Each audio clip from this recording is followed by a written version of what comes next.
Hi, second grade. I'm sorry I'm not able to be here today, but I didn't want you to miss out on learning about our new project that we're going to start. Now, we are going to be learning about a type of art called Cubism. Now, Cubism has started from an artist named Pablo Picasso. Now, I want you to say Pablo Picasso to yourself very quietly so you don't disturb others. So, Pablo Picasso.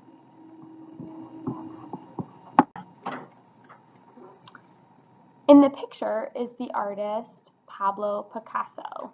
He was the artist that developed or that started Cubism. Now I'm going to talk to you and explain to you a little bit about the type of art Cubism and what it exactly looks like.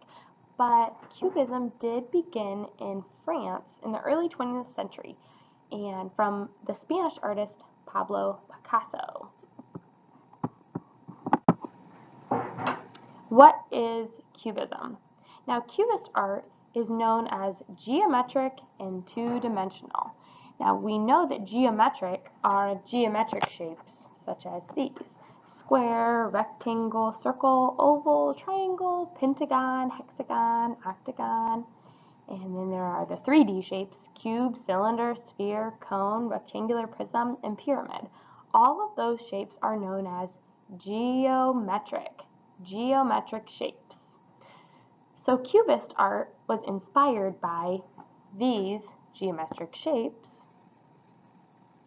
and also it was two-dimensional. So the art was all very flat. Now we know that paintings and drawings are all two-dimensional because they're flat. Sculptures and clay pieces are all three-dimensional because you can see all the way around them and it's more of a form. Okay, so two-dimensional, flat. As you can see in the pictures over to the left, you'll see this picture of what is broken glass. Now, Cubist art, which is right here, here's a picture of a Cubist art. Cubist art reminds people of broken glass. Can you see how that may remind people of broken glass? Can you see all of the different geometric shapes? Like I can see in the background here, here's a rectangle, here's kind of a odd geometric shape, triangles, rectangles.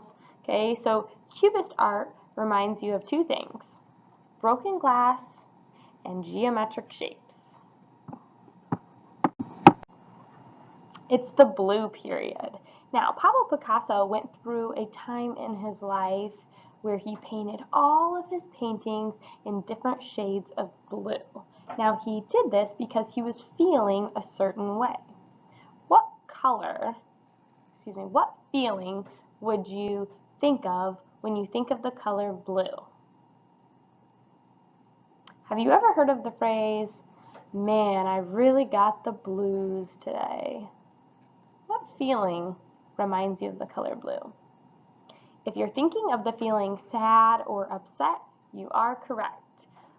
The color blue represents the emotion sad or upset or depressed.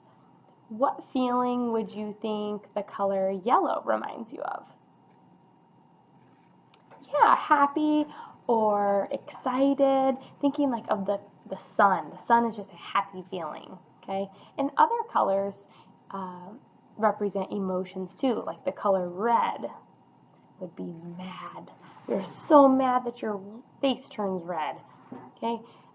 There is, if you look above my desk, you'll kind of see a green painting, a green self-portrait. Now that green self-portrait, I'm making a face that kind of looks like this.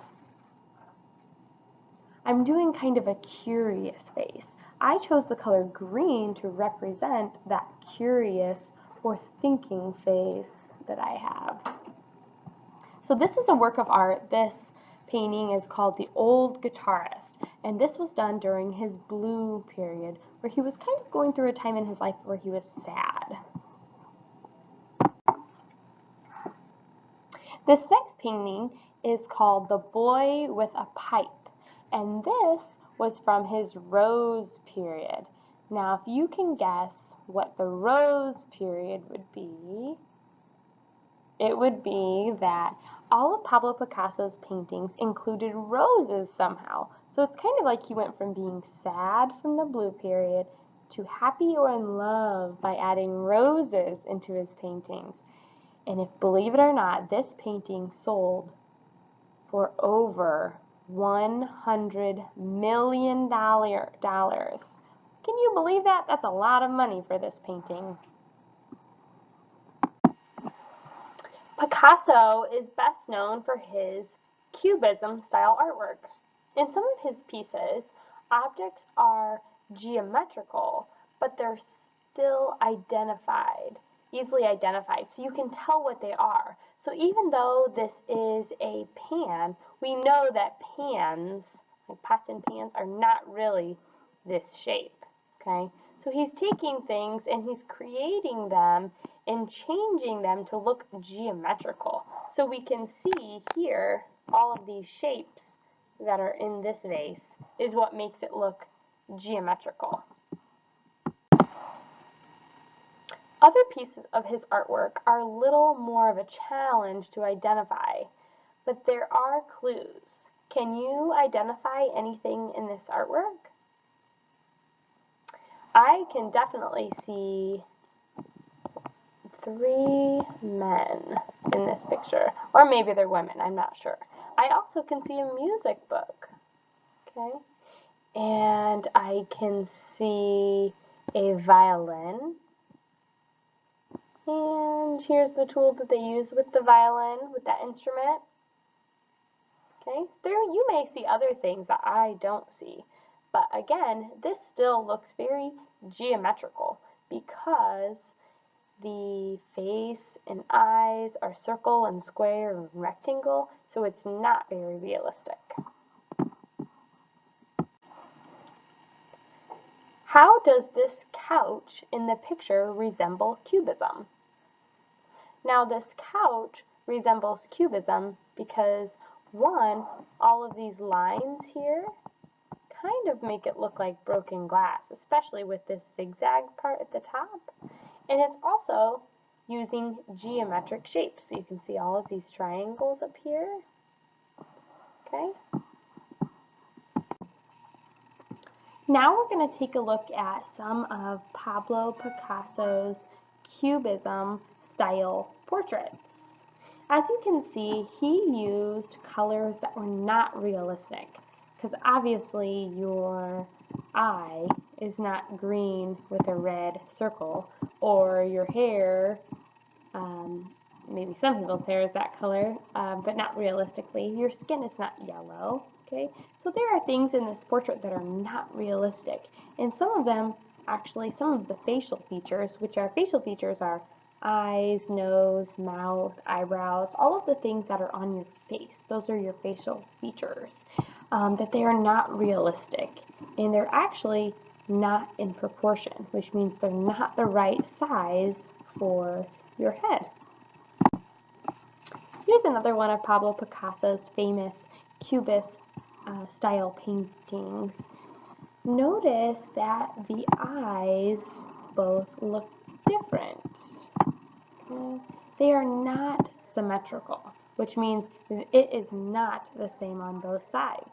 Because what's happening is that her head is facing this way, but her eyes are still in the front of her head, which is not realistic. Now we talked earlier that Cubism style artwork, 1, looks like it's geometric shapes, and 2, resembles broken glass. So imagine these self-portraits that look kind of weird or distorted, they look odd, because imagine yourself looking into a mirror like this girl and seeing your face looking weird because the glass is broken or the glass is shattered. So notice here she actually has 2 mouths. And that's not because she has 2 mouths in real life, it's just because the broken glass of the mirror is making her face look different. I like this painting because I think it looks funny with the 3 nostrils here, because you can tell that's supposed to be her nose, but it just looks kind of funny. I also like that Pablo Picasso made her lips blue and her face purple. So there are 2 types of ways to draw a person. One is called a profile view, which is this view, and this is the side view. So it'd be drawing someone from the side, okay? And then there's something called a frontal view, which is where you're looking at the front of someone's face. So we have profile, which is the side, and then we have frontal, that is the front, or looking at someone straight on. Now, notice that Pablo Picasso is mixing the 2 of them. He's mashing them together. So he's drawing a frontal eye, like the eye here and the eye here. I'll do it in red. I'll do it in different colors so you can see. This eye and this eye are both frontal eyes. Okay, and now I'm going to change the color to blue. And he's doing a profile eye, like this one, on the same portrait. Now, that wouldn't make any sense because you can't have an eye that's frontal and also an eye that's profile. Okay? He does the same thing with the nose, too. He's doing a profile view nose, which is the side view. Okay? And sometimes that happens when maybe like you were in kindergarten, you would draw a person and you would do this. Here's the eyes, here's the mouth, and then you would draw the nose like this. Okay? That is a profile view nose here on a front view person. You cannot mix the 2, but Pablo Picasso did this in his Cubist style artwork because of the broken glass effect. We are going to be using oil pastels and colored construction paper to create our own Cubism style portrait, self-portrait. And we are going to be mixing and mashing that profile view along with the frontal view in order to create a silly Picasso style portrait. So today while I'm gone, you guys are going to be focusing on drawing just 2 things today. And I know you're excited and you probably want to do all of it today, but you cannot because I want to be able to be here and see the progress and help you along the way. But I think you guys can do these 2 first steps.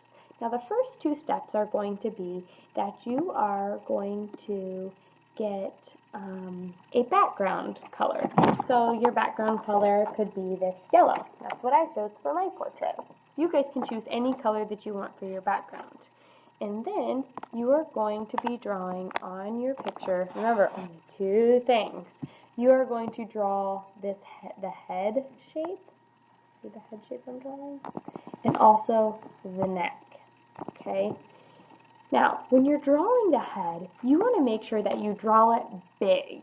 I don't want to see a teeny tiny little head on a big piece of paper because we're adding these large eyes and nose. And if you have a teeny tiny head, the eyes and nose will cover up the head. So you need to draw your head very big, almost as big as the paper. And then you're going to work on drawing the neck. Now your neck, remember, I'm going to draw this in blue, okay? Sometimes I see people drawing a neck like this, where it looks just like 2 little skinny sticks. Our neck is not 2 skinny sticks. Remember, it comes from behind your ears and all the way down, okay? So I should see 2 lines that look kind of like this, a curve in and a curve in, all the way down. So today, all you're doing is the head shape and the neck, okay? So you're going to choose any color that you want, and I want you to have your paper going the tall ways, like this, the tall ways, okay? I don't want it to go the long ways, tall ways. And I want you to make sure you put your name on the back, okay? And then you're just going to be drawing the head and the neck in pencil. If you have any questions, you can ask your neighbor or ask the teacher. Thank you. Good luck.